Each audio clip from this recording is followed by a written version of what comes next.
With confidence, we can say this: Seeds of Tomorrow is one of the very first free child psychology channels to teach financial intelligence for kids in a complete 10-part series.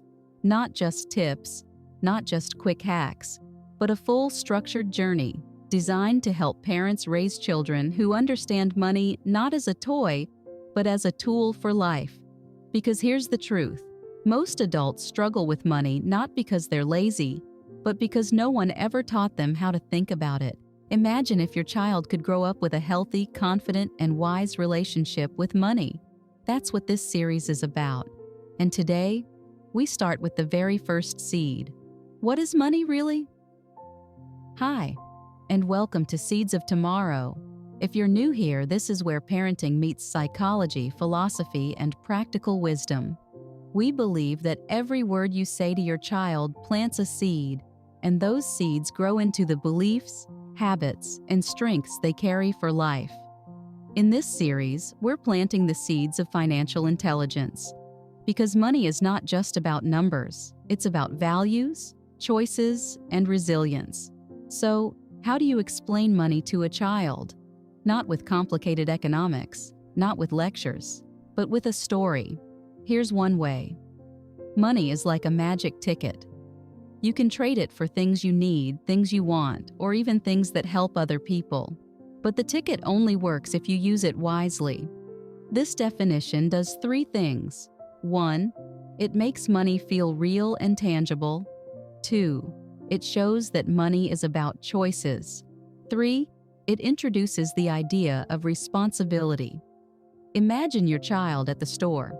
They see a shiny toy and say, "I want this." You could just say yes or no, but instead, you pause and ask, "What is money for?"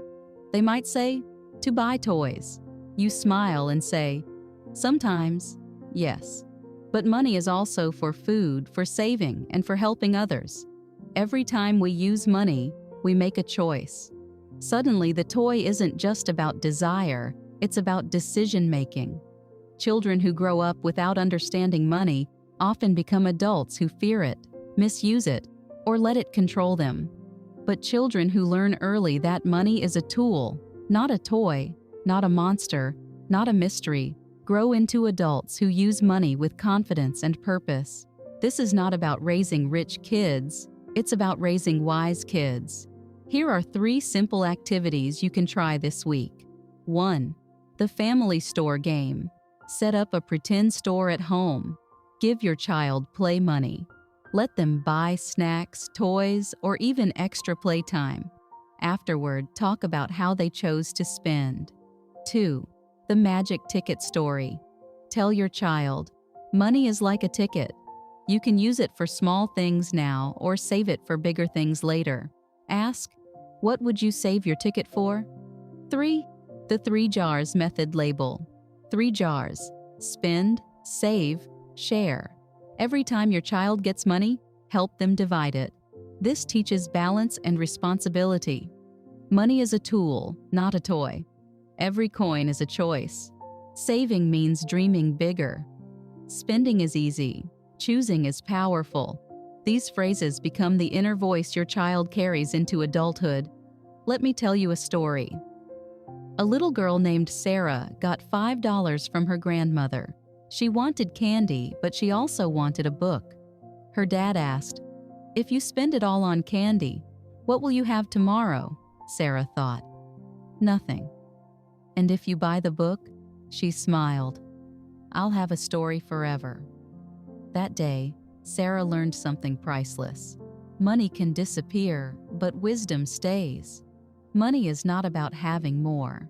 It's about making choices that align with your values.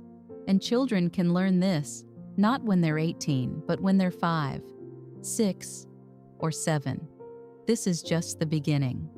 In the next episode, we'll explore one of the most important lessons in financial intelligence: needs versus wants. How to help your child tell the difference, and why it matters for their future.